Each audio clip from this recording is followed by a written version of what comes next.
auricular, vesicular y reticular tienen secreciones diferenciadas. La primera secreta aldosterona, la segunda secreta cortisol y la última secreta andrógeno. Vamos a ver cómo se sintetiza. Ahí tienen ustedes las capas.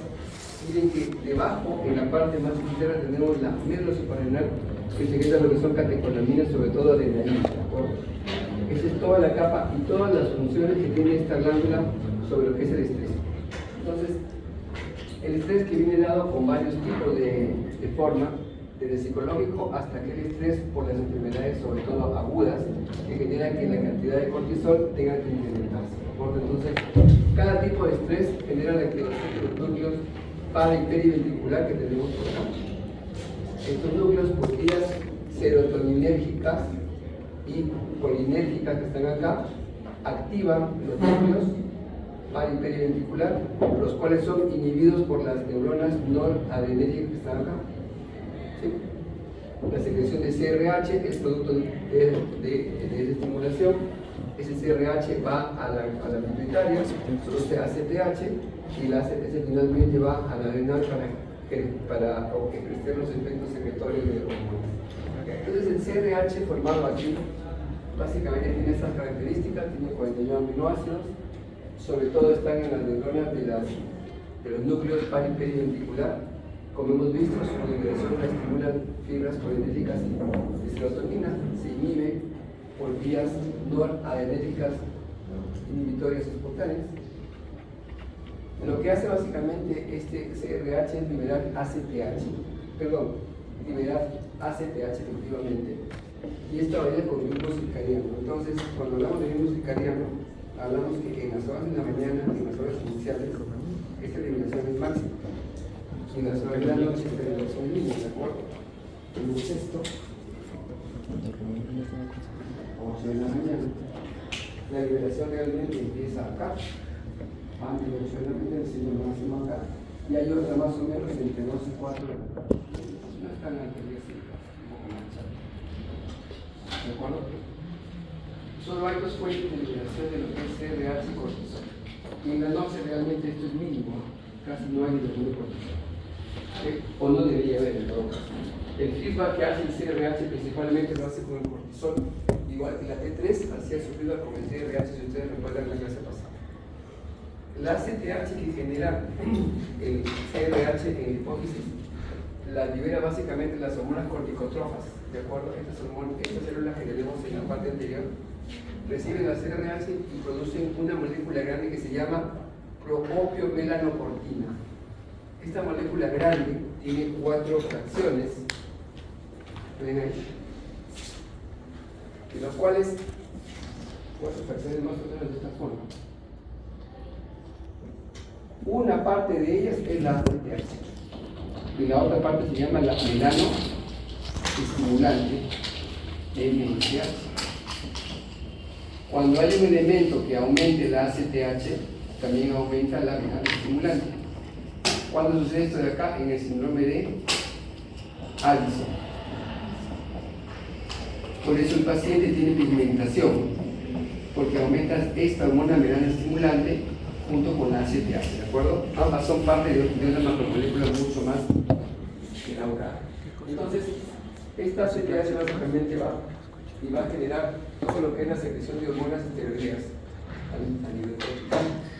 El paso básico y el más importante es que la ACTH transforma el colesterol en un compuesto que es común a todas las hormonas generadas en la corteza llamada pregnenolona. ¿Cómo hace este proceso? Vamos a verlo ahora. ¿Qué elementos incrementan la ACTH? Pues miren los trastornos de la vigilia, todo tipo de estrés, trastornos psiquiátricos, y miren que también la hormona antidiurética puede incrementar lo que es ACTH. Y si incrementa ACTH también aumenta el aldosterona, ¿de acuerdo? Los agonistas adrenérgicos, la serotonina, y cuando cae en el plasma tu colesterol también es importante. Cuando se inhibe la ACTH y no hay hormona ACTH, es muy importante. El síndrome de Cushing, ¿cómo está el cortisol? ¿Alto o bajo? El síndrome de hipotálamo, la glándula adrenal, la hipófisis, la glándula adrenal. Si tenemos alto el cortisol, ¿Cómo está el CRH?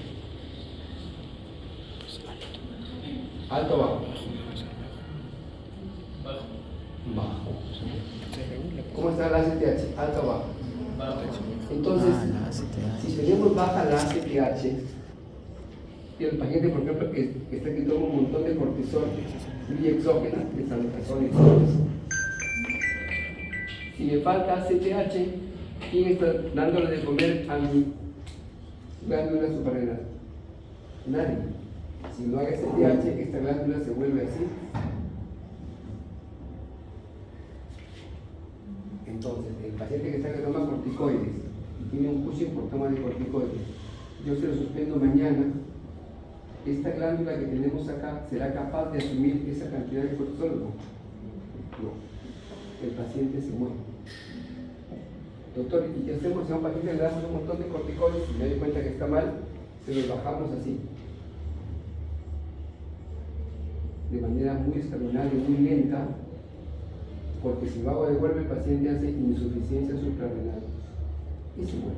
Se muere. No hay mayores términos intermedios ni que se muere. Entonces, siempre recuerden que la ACTH mantiene viva la glándula suprarrenal. Si no hay ACTH, se está prácticamente nula, está isquémica y no tiene la función. Se recupera en 2 a 3 meses. Le voy dando cada vez menos corticoides, dándole el tiempo que se recupere la glándula. Y finalmente, luego de casi 2 meses, ya yo puedo dejar sin medicación porque ya se ha recuperado gracias a la ACTH formal, ¿de acuerdo? Eso sucede en el Cushing exógeno. Entonces, pasando a eso, ¿quiénes inhiben la secreción de ACTH? Básicamente los opioides y las orostatina, y cuando hay elevada cantidad de cortisol de sangre, lo que hemos comentado en el siguiente caso. Entonces, los corticoides, ¿dónde se sintetizan? Se sintetizan básicamente en cada capa de la corteza suprarrenal. Ahí tienen ustedes el paso inicial, este es el más importante, está en el punto 3. ¿Qué pasa cuando entra el colesterol en la célula? Se va a la mitocondria y allí hay 2 enzimas que rompen ese colesterol en su cadena lateral. ¿Qué forman? Forman un compuesto llamado pregnenolona, ¿de acuerdo? Ese compuesto finalmente permite que se formen el resto de los corticos. Ahí está. Una vez que se forma por la hidroxilasa, la 1-hidroxilasa y la 1-hidroxilasa asociada a P450, se forma lo que se llama pregnenolona, que es la de acá.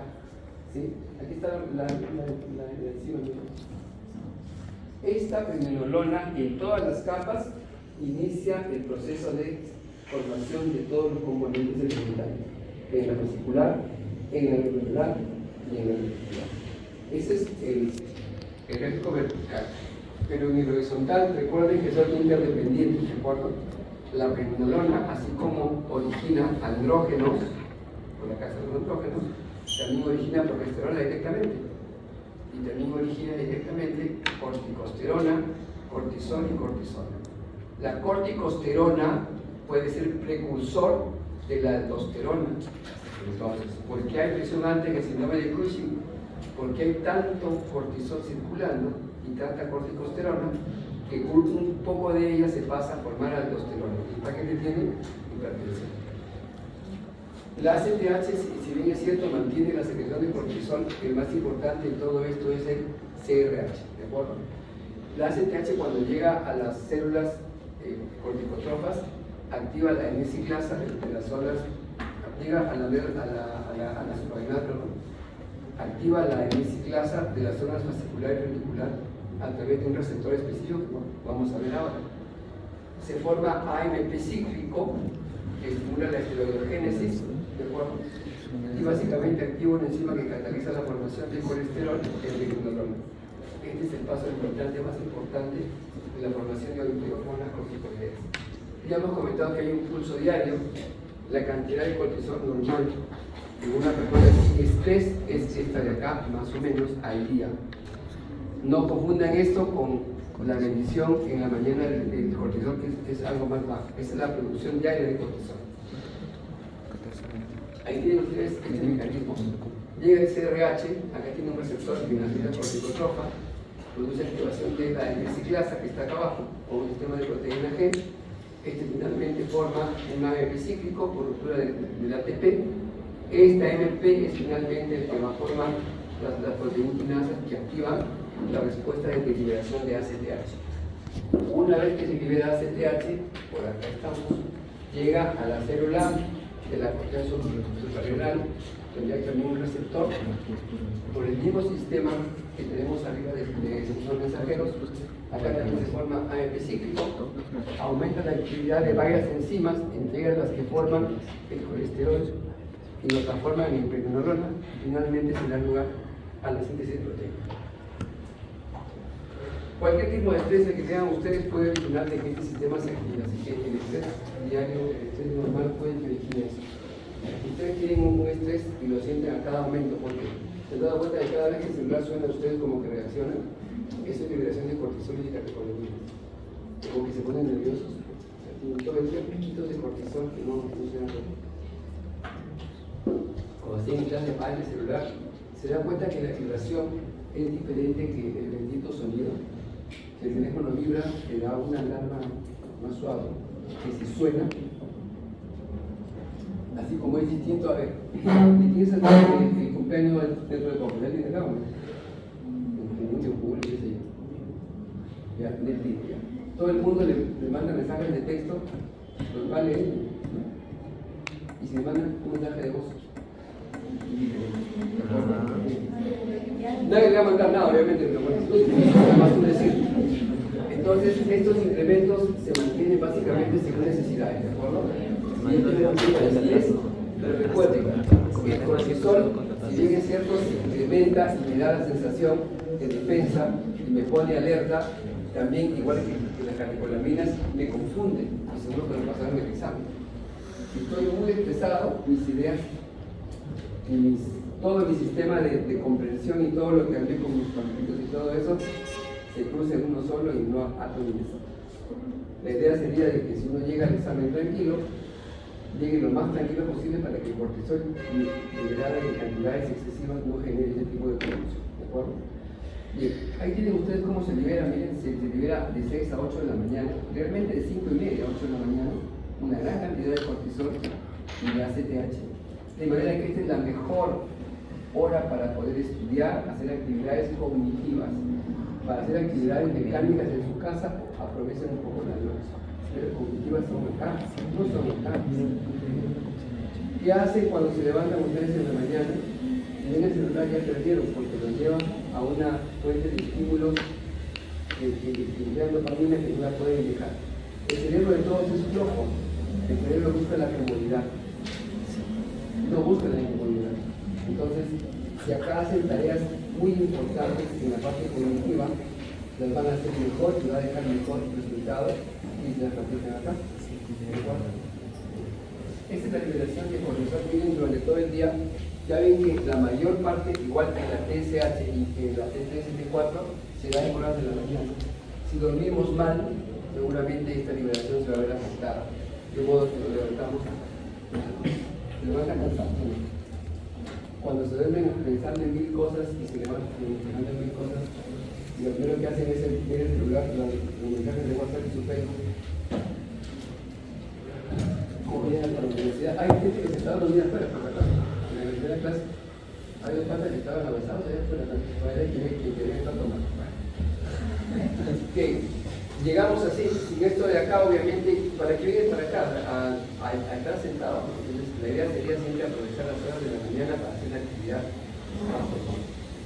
A ver, seguir muy lejos, sin ofender a nadie.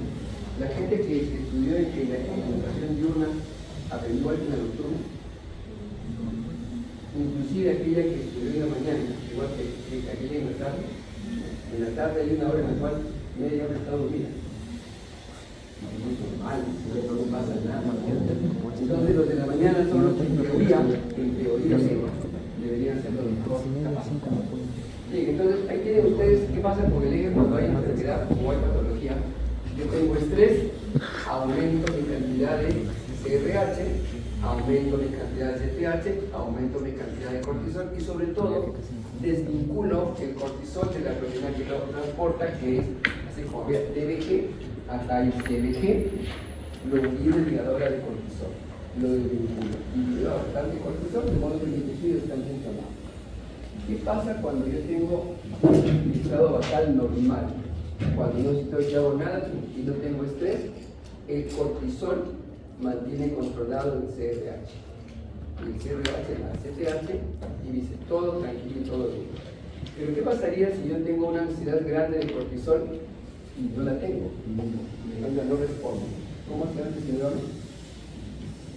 Pues más que yo estimule mi hipotálamo, libera CRH, libera CTH, pero llega a la glándula y no se quita la cantidad adecuada de cortisol. Síndrome de Addison con doble D. El cortisol es disminuido y como les comentaba ya, este cortisol disminuido produce CRH y el CRH produce ACTH y hormona melanoestimulante que genera en el Addison esa alimentación que ustedes hacen. Dos tipos de corticoides. Tenemos corticoides que actúan en el metabolismo, sobre todo de carbohidratos, proteínas y lípidos, y otros que actúan en los mineralocorticoides. Igual que la hormona tiroidea. ¿Dónde actúan las hormonas corticoides?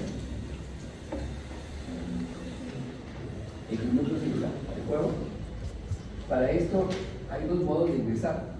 Ingresamos directamente al plasma y tomamos ahí un receptor, o podemos ingresar directamente al núcleo y ahí tomar el receptor. Cualquiera de las dos formas, finalmente es válido. Estos receptores se unen a las proteínas de choque calórico y las estabilizan e impiden su unión al ADN. Este complejo grande que se ha formado hormona receptor forma homodímeros. Estos homodímeros se pasan al núcleo y en el núcleo se unen a este elemento llamado elemento receptor del glucocorticoide. Hasta ahí han generado una respuesta que es ingresada. Estos elementos que se han unido en el complejo hormona receptor van a dar lugar a la formación de un ARN mensajero que finalmente es transportado al citoplasma. En el citoplasma se van a formar las proteínas, que son la respuesta final de la hormona. Esto de acá y o entra por aquí. En ambos casos llega este producto a chocar con las proteínas de choque calórico. Esta genera finalmente la activación del GRIN. El GRIN produce un mensajero nuevo que permite la expresión proteica, que son la expresión de la actividad hormonal correspondiente. Entonces tenemos dos tipos de corticoides.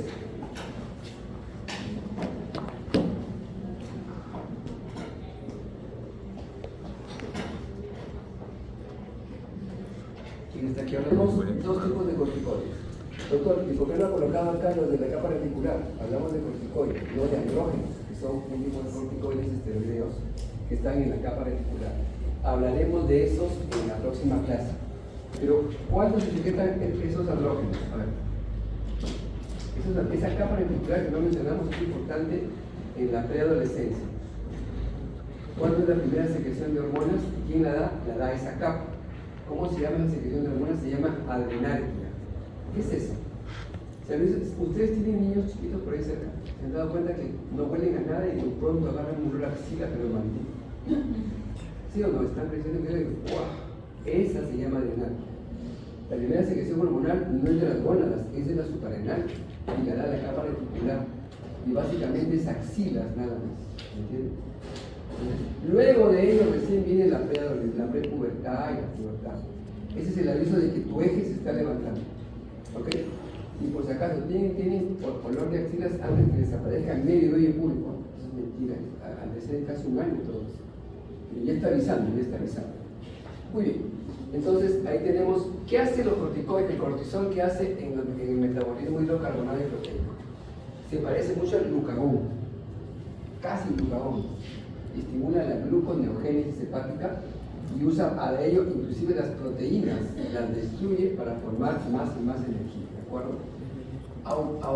Cae la captación de glucosa en los tejidos, aumenta indirectamente la insulina, muy poco realmente, de manera que el efecto neto de este estímulo es la hiperglicemia, que incluso puede originar diabetes mellitus.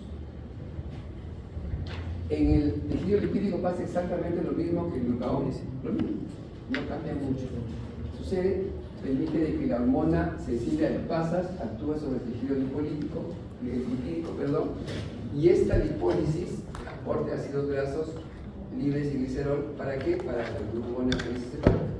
¿De acuerdo? Este efecto lipídico da esa forma característica de la cara de una hiena, la jiba del búfalo, la cara redondeada, y todo aquello que tiene síndrome de Cushing. ¿De acuerdo?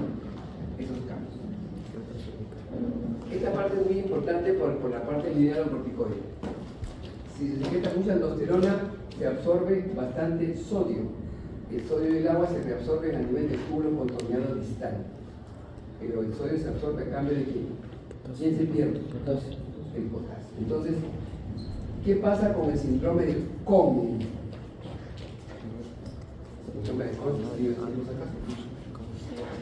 El síndrome de Cohn es el hiperaldosteronismo primario. Está en la guía práctica. Hay una secreción excesiva de aldosterona. ¿Y cuál será el cuadro clínico del síndrome de Cohn? Para el examen clínico, ¿cuál sería? Sería hipertensión, hipopotasemia y alcalosis metabólica. ¿Por qué? Porque está que se pierde potasio, ya que se cambia con el sodio, y está que se pierde hidrógeno, que se cambia con el bicarbonato. Entonces tenemos alcalosis metabólica, tenemos hipopotasemia y tenemos hipertensión. Y si el sodio está alto, también tengo hipertensión arterial. Todo este canal. Aquí hay un dato interesante sobre el calcio. Mire. La cantidad excesiva de corticoides bloquea la absorción de calcio en el intestino y además aumenta la excreción renal del riñón. ¿A qué uno se parece? ¿A qué uno se parece ese efecto? Disminuye la absorción de calcio en el intestino y sobre todo aumenta su excreción renal. Exactamente. En el aparato cardiovascular tiene efectos importantes en la actividad básicamente directamente como indirectamente. ¿Y cómo es indirectamente? Bloquean a la óxido-nítrico sintetasa, que es una hormona una enzima que produce el óxido nítrico, que es vasodilatador, ¿de acuerdo? Entonces, es muy importante estos dos efectos para la producción de vasoconstricción y hipertensión. Eso se resume en lo que hace. Arriba están los factores elementales para generar más energía, ¿no? Aumenta la gluconeogénesis, la ruptura de proteínas, la ruptura de lípidos, cae el uso de glucosa, aumenta la resistencia a la insulina, eso está bien claro. Secundariamente tienen efectos deleterios aquí abajo, cuando es el exceso, son inmunodepresores, aumentan la vasoconstricción, inhiben la formación de masa ósea y sobre todo disminuyen el sueño REM. ¿Qué es el sueño REM? El sueño REM es una etapa de sueño es la más profunda. ¿Por qué se llama REM? No se llama PEN. Esto está en inglés, es Rapid Eye Movement o el movimiento de ojos rápidos, donde sí es cierto que el sueño es más profundo, genera una liberación mayor de melatonina. Entonces, el sueño REM, si yo bajo el sueño REM, mi calidad de sueño disminuye y obviamente va a generar también otros ejes endocrinos. ¿Qué hace en el músculo esquelético? Si favorece la gluconeogénesis, destruye el músculo, ahí está, se llama miopatía esteroidea, cuando baja demasiado el peso. Y en el hueso no solo resuelve, también incrementa la actividad osteoclástica y disminuye la actividad osteoblástica, sumado a los efectos en el cáncer anteriores que origina osteoporosis, ¿no es cierto? Igualmente en el tejido conectivo inhibe el depósito de colágeno, disminuye los procesos de granulación y cicatrización de heridas, importante en el paciente en el proceso de recuperación. Aquí viene algo del endocrino muy importante que viene en el examen, y lo digo para que se levante. Mira, si bien es cierto, el exceso puede que retrase el crecimiento de los niños. Aquí están las dos razones. Retrasa el crecimiento de los niños, bloquea los estímulos que liberan la hormona de crecimiento y también inhibe el crecimiento de cartílago que está en las epífisis que tenemos en la zona distal de los huesos largos. ¿Deberían el corticoide a un niño? Sí, a dosis bajas y con indicación médica y por poco tiempo. Y no pasa nada. Si le damos demasiado tiempo, entonces sí se está. Ahora, lejos del bloqueo de la hormona de crecimiento, Inclusive inhiben las hormonas hipoficiarias en respuesta al estímulo hipotalámico, inhiben también la TSH, y sin hormona de crecimiento y sin TSH realmente no hay crecimiento en la infancia, el paciente se queda más. Y para cerrar con broche de oro, produce una formación de T3 a partir de T4, quiere decir que el paciente está hipotiroidismo. ¿El estrés puede originar hipotiroidismo? Sí, por esa razón. El cortisol en exceso puede generar disminución de liberación de TSH y bajar la formación de lo que es el T3-T4. En cuanto al sistema nervioso, se cree que la carencia origina depresión, bradicardia como el hipotiroidismo, y el exceso puede que origine euforia hasta psicosis. Así que es muy parecido al hipotiroidismo. ¿Qué pasa en la hematopoiesis? En la hematopoiesis incrementa ligeramente la formación de glóbulos rojos, sobre todo aumenta los precursores efectores, quiere decir las células madre pluripotenciales. Esos glóbulos rojos y neutrófilos aumenta el número, lo común, y también disminuye el resto de serie de glóbulos blancos, linfocitos, basófilos, eosinófilos y linfocitos blancos. Aquí hay una salvedad muy importante. Si bien es cierto, aumenta el número de neutrófilos, disminuye su función. O sea, es un aumento relativamente no útil para el organismo, ¿de acuerdo? Actúa más en las células, o sea, en los neutrófilos que en los linfocitos, ¿de acuerdo? A dosis bajas puede que actúe solo aquí, pero no actúe en la producción de anticuerpos. Si fueran más altas, obviamente actúa en ambas, el efecto va a ser mucho mayor. Origina disminución de los linfocitos, se llama linfocitopenia, sobre todo de los linfocitos T más que de los B, que son algo más resistentes a la acción de corticoides. Inhiben la entrada de neutrófilos al foco inflamatorio. Ustedes, si se golpean o tienen una inflamación, tomen corticoides y se van a dar cuenta que al día siguiente no hay nada, completamente plano, pero será bueno. Hay estados que merecen que te hagan. Si tienes un cáncer terminal, alguien que está con una enfermedad última en sus días, dale todo. Va a bajarle el dolor bastante, todo eso. Pero seguramente no sería adecuado en un paciente recuperado. Inhibe la entrada de neutrófilos al foco inflamatorio y asimismo bloquea su función. En resumen, el paciente está inmunodeprimido, pero esto se puede emplear en algo. ¿En qué sería eso? Cuando a un paciente le doy corticoides en buena cantidad. ¿Cuándo me utilizo los corticoides?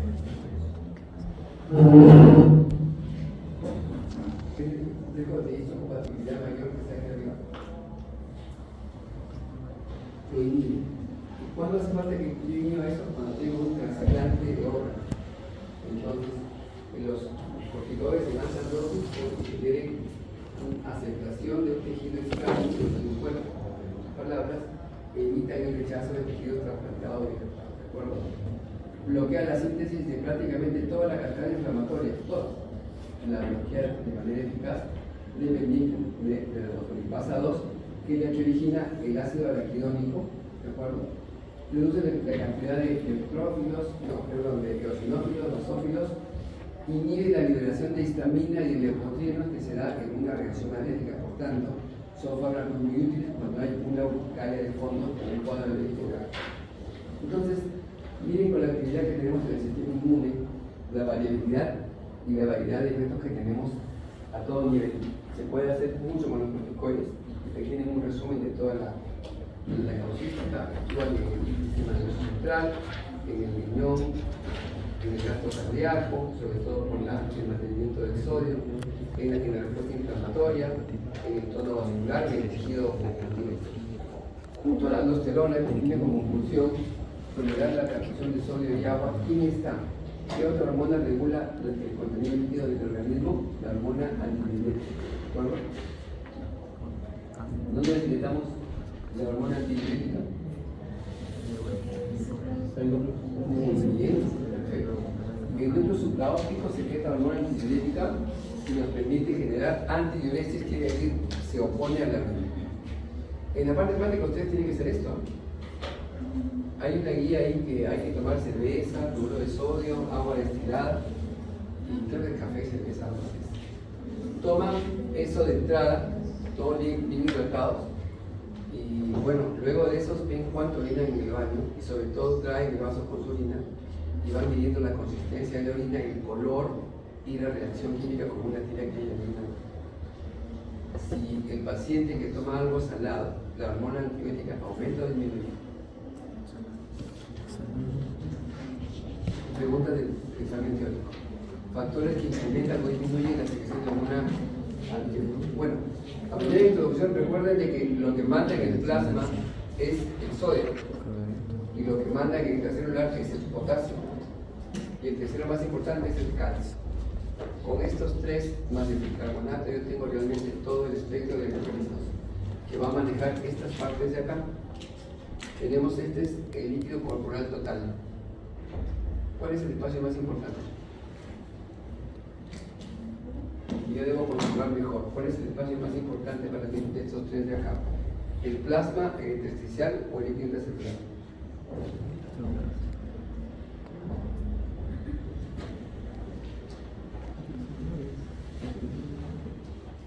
¿Qué dice al lado la señorita que está al lado de la niña? Con su mensaje rojo rabioso. O sea, tú. ¿Cuál será el espacio más importante?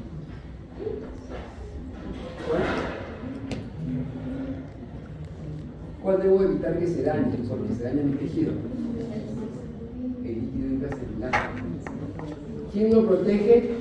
Lo protege el intersticial. ¿Y quién lo protege? De la variación plasmática. Este intercambio plasma-intersticial lo regulan las hormonas que vamos a hablar de. ¿Bueno? Entonces, teniendo eso claro, y como inicio, vamos a hacer qué es osmolaridad plasmática. Es la cantidad de solutos disueltos en el plasma, cuyo valor es 285 a 295 milimoles por kilo.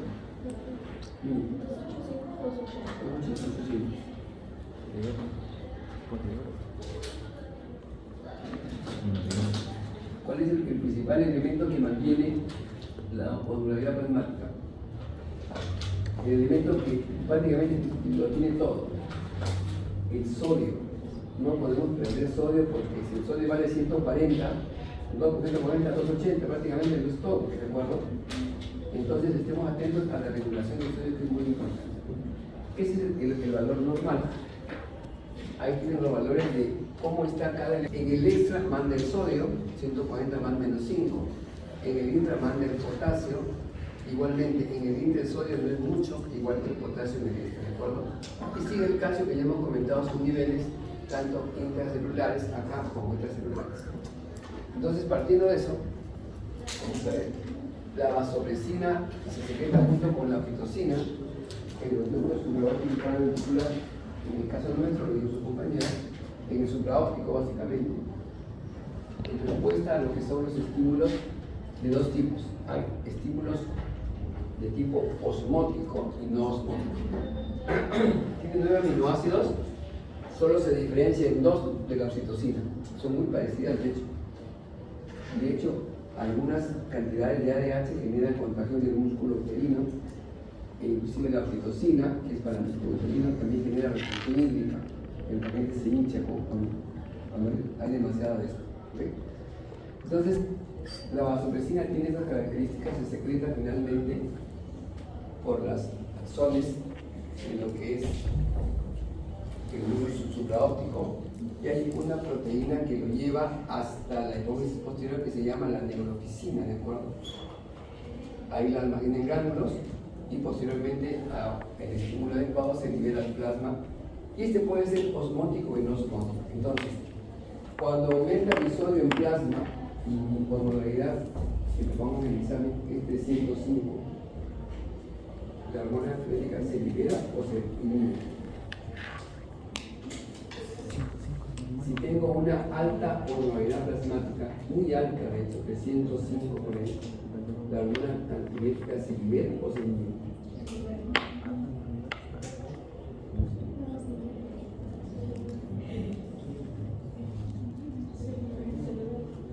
A ver, si yo tengo esto, mi osmolaridad plasmática normal es esto de acá, un vaso. Sodio 140, osmolaridad plasmática 290. ¿Está bien?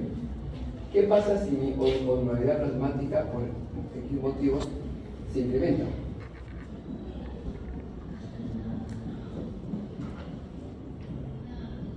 Sodio 150, osmolaridad plasmática 300. La sangre de acá está, entre comillas, más concentrada. ¿A esto le meto más agua para que se diluya o le saco más agua? ¿Le meto o le saco?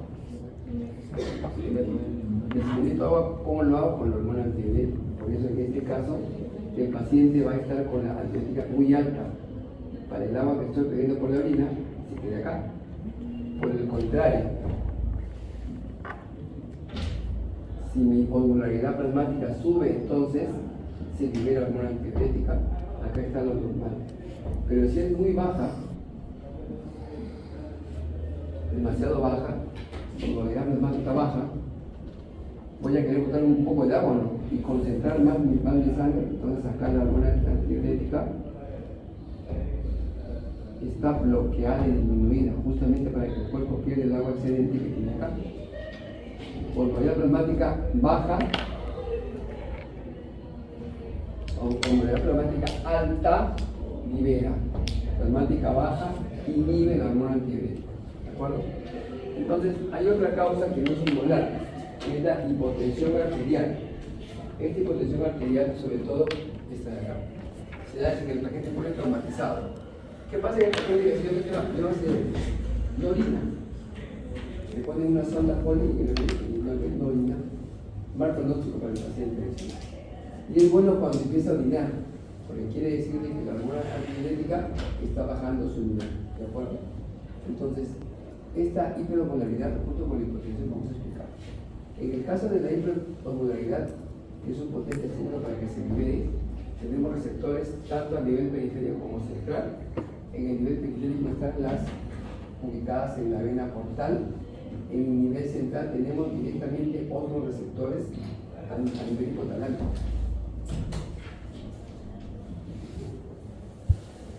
El otro factor no osmótico se llama la hipotensión y hipovolemia. Son también potentes estímulos que liberan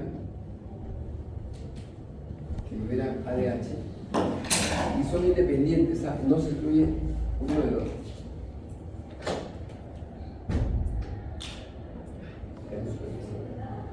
Entonces, o baja la presión o aumenta la osmolaridad, esos dos elementos pueden subir la secreción de ADH. Ahí tienen ustedes en pie lo que sucede cuando hay una secreción máxima. A ver, en el laboratorio ustedes lo que tienen que hacer es, ¿quién va a orinar más? ¿El que toma cloruro de sodio o el que toma la cerveza?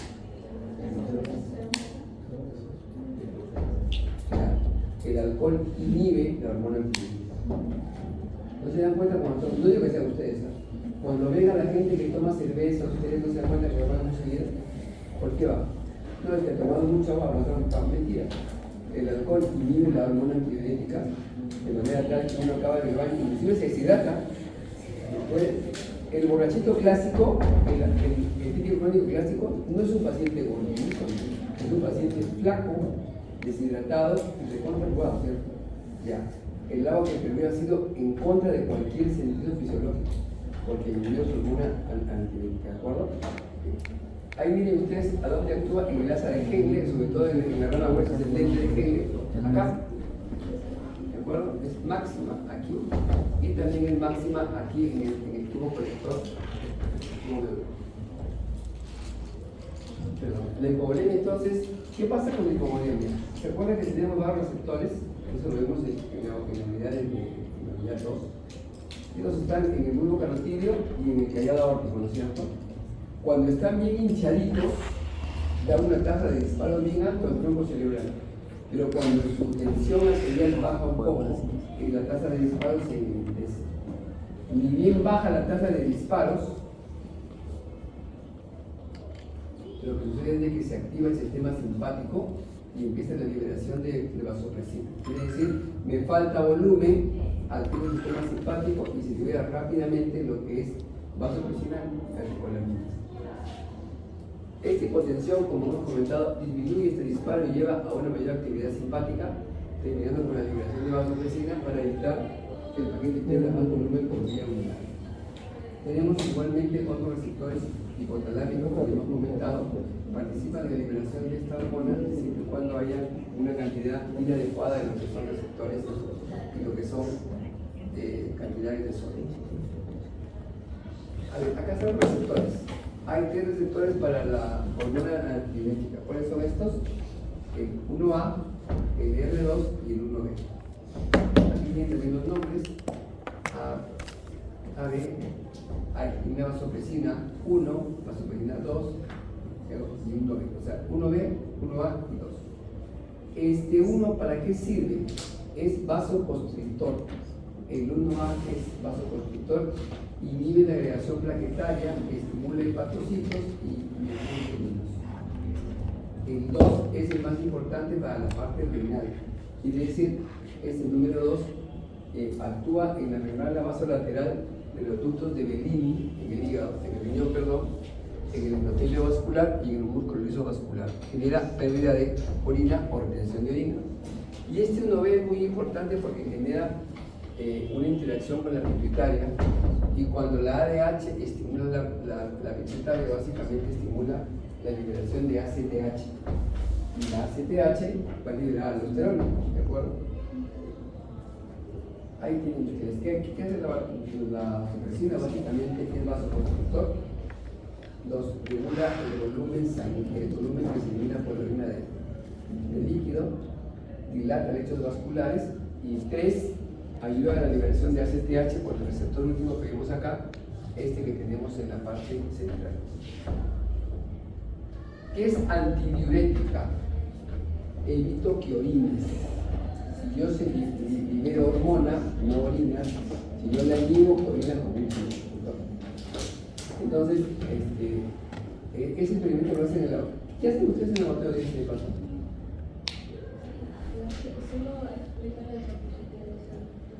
Pero eso tiene que ser, ¿no? Voluntarios para la cerveza no van a faltar, ¿no es cierto? Deben saber cómo orina diferente. Uno toma solo agua, uno toma cerveza y café en todo caso, y otro toma cloruro de sodio. El cloruro de sodio no orina nada, casi nada. El que toma agua orina normal, y el que toma la cerveza orina 2 vasos de orina rápido, relativamente sencillo. Luego tiene que ver con las actividades reactivas, quién tiene la orina más concentrada o más diluida. Sencillísimo. Algo que les toma tiempo, pero en general es muy claro el resultado. Entonces, la presencia, los inhibidores en general no son permeables al agua. Los tubos colectores son impermeables al agua. Pero cuando hay hormona antibiótica se vuelven al agua muy permeables, ¿de acuerdo? ¿Cómo se llaman las proteínas que están a ese nivel tubular? Se llaman aquaporinas, aquaporina 2 y aquaporina 4. Esas 2 aquaporinas permiten la recaptación de agua que se está perdiendo por vía fecal, ¿de acuerdo? ¿Qué lleva luego esta retención de agua? Aumenta el volumen sanguíneo, aumenta el retorno venoso, aumenta el volumen latido y por lo tanto aumenta el gasto cardíaco. ¿Es un efecto inicial en un paciente que pierde volumen rápidamente? Sí. ¿Es un efecto efectivo siempre? No. ¿Qué pasa si el paciente no orina más de 6 horas? Puede que haya un daño renal definitivo o transitorio, que se llama insuficiencia renal aguda. Entonces, no deberíamos mantener ese proceso de defensa mucho tiempo. También es un neurotransmisor, actúa en el músculo vascular, que ya hemos comentado que es vasoconstrictor. Ahí están los factores que estimulan la ADH, la movilidad incrementada, la pérdida de presión arterial, la interleucina 2, y aquellos que la inhiben, básicamente el incremento de volumen sanguíneo y la presión arterial.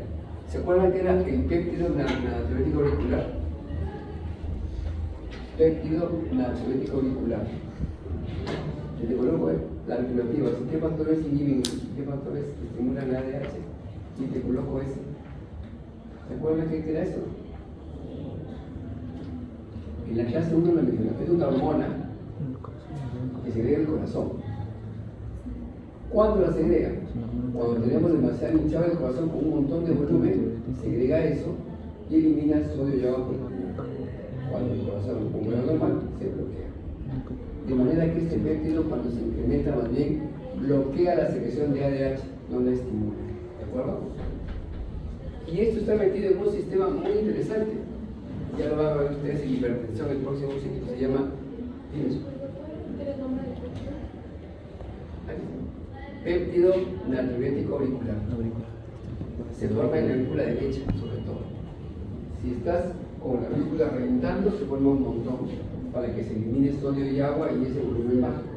Si tu volumen realmente baja en tu aurícula, se secreta nada, porque la idea sería mantener líquido circular. Bien, este sistema se llama renina, angiotensina, aldosterona. ¿Sí? Empezamos con la renina. Es el que regula todo el metabolismo, sobre todo del sodio. Trata de poner sodio, como vieron, es el factor más importante de la osmolaridad plasmática. ¿Quién la produce la renina? El aparato yuxtaglomerular que está acá. Y se dan cuenta, tiene tres partes. Tiene células mesangiales extraglomerulares, células yuxtaglomerulares que están por acá, y la mácula densa. Todo este aparato se llama aparato yuxtaglomerular, ¿de acuerdo? Está a la altura del túbulo contorneado distal. Ese aparato que hace, segrega renina, nada más. En respuesta a qué segrega renina, otra pregunta de examen, estímulos que liberan renina son diferentes, y ADH son completamente diferentes. ¿Cuándo liberan renina? Cuando baja la presión arterial. Eso es común con la ADH. ¿Cuándo liberan renina? Cuando baja la osmolaridad plasmática. Ese es un efecto contrario de la ADH. Y también liberan renina cuando se estimula de los receptores beta 1 de medio. Entonces, tres elementos fundamentales para liberar renina. Y luego de que se libera, ¿qué sucede? En el hígado se produce angiotensinógeno.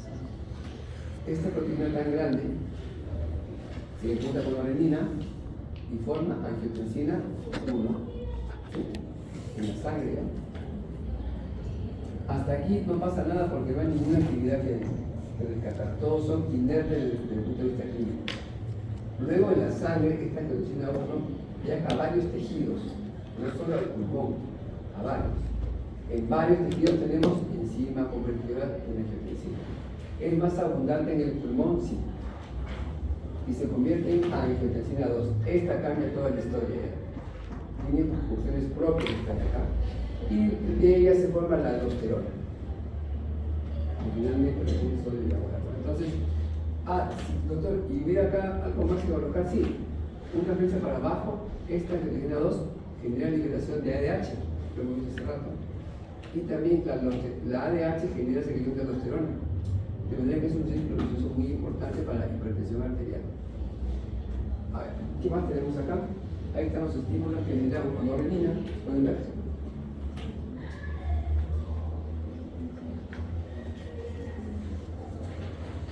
Fíjense en la baja de la presión arterial, y acá la subida de la presión arterial, el volumen de líquido y sobre todo el estado osmolar. Cuando hay hiposmolaridad se segrega renina. Cuando hay hiperosmolaridad se aguanta la renina, ¿de acuerdo? Sabes que con la buena antibiótica. Recuerden que ahí está la angiotensina 1 pasa a 2 aquí en los pulmones. Esta actúa directamente en las suprarrenales, aumentando la cantidad de aldosterona, ¿de acuerdo? La angiotensina 2 solita, por su mano, origina reabsorción de sodio en el túbulo distal y proximal. Acá. ¿Sí? ¿Qué más hace? Aquí tenemos que la angiotensina 1 también origina 2, el incremento de formación de hormona antidiurética, y este disminuye la cantidad de factor natriurético auricular.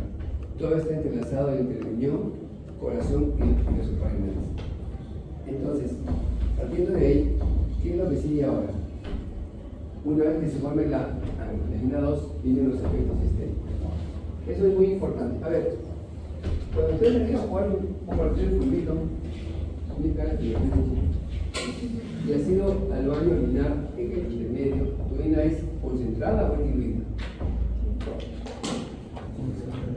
Diluida. ¿Alguien ha jugado realmente? No.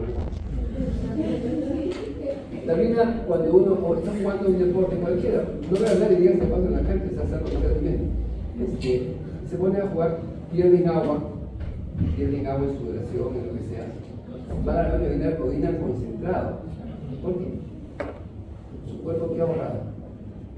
Agua. Entonces, y uno que no ha hecho deporte vaya a orinar diluido, con un olor menos cargado, con una apariencia casi cristalina. Ambos están botando la misma cantidad de desechos o no. Sí. Si no, uno lo hace en una cantidad pequeña de agua, porque ahorra la otra, y otro lo hace en la cantidad normal. De manera que si en el examen te viene una pregunta, cuando actúa la hormona antidiurética, disminuye la cantidad de excreción de desechos, no disminuye. Simplemente se concentra en disminuir la cantidad de agua. ¿De acuerdo? Acá está, miren, esta es la demostración. Excreción urinaria de solutos normal. ¿De acuerdo? Flujo sanguíneo, flujo urinario por minuto, cuando es menos de 1, tiene esto de acá. Cuando es más de 6, tiene lo mismo, no cambia. Entonces el riñón hace su tarea de básicamente ahorrar el agua, no cambia su función de excreción normal. ¿De acuerdo? Ahí tienen ustedes los receptores que interactúan para que se libere renina, ya lo hemos comentado. Básicamente la angiotensina 2, el beta 1, y la mácula densa los cambios de presión y de osmolaridad plasmática. ¿Qué es el angiotensinógeno? Una proteína que produce el hígado, o proteína finalmente se produce en cantidades aumentadas cuando hay estímulo de la hormona. ¿Quiénes incrementan esta producción? Los corticoides, otra razón para que haya hipertensión arterial. Los estrógenos, la hormona tiroidea y sobre todo la angiotensina 2. Este angiotensinógeno es transformado en angiotensina 1 cuando se junta con renina. Y la 1 no es nada, no tiene actividad biológica. Recién cuando pasa a angiotensina 2 tiene actividad biológica importante. Antes nada que ver.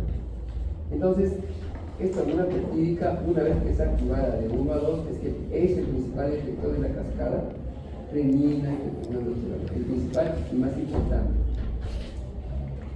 Esta enzima convertidora que hemos comentado está en varios tejidos, pero es más frecuente encontrarla en el pulmón. Aparte que por el pulmón pasa toda la sangre del cuerpo. Así como el corazón recibe toda la sangre, el pulmón también, por el lado derecho del mismo. ¿Qué hace esta hormona si tiene varios efectos bastante? Por eso hay fármacos para manejo de presión arterial que bloquean la conversión de 1 en 2. ¿Cómo se llaman? Inhibidores de la enzima convertidora o llamados ciclotinas. ¿De acuerdo? Originan vasoconstricción periférica muy importante. Los más potentes vasoconstrictores que tenemos son este diagrama. Secretan aldosterona, aumentan la resolución de sodio, aumentan la liberación de ADH, aumentan la liberación de adrenalina, aumentan los simpáticos, o sea, el epitelio. Es muy importante mantener esto.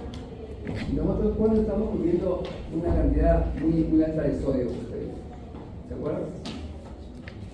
Cuando comen sus cómodos, una cosa que es un poco más salado de lo normal, eso te debe llamar a que tú tengas sed. El picante con la sal no se siente. Así como dicen sarna con gusto no pica, cuando le meten demasiado sal o con demasiado aquí, no van a sentir la sal. No se siente, entonces lo pasa.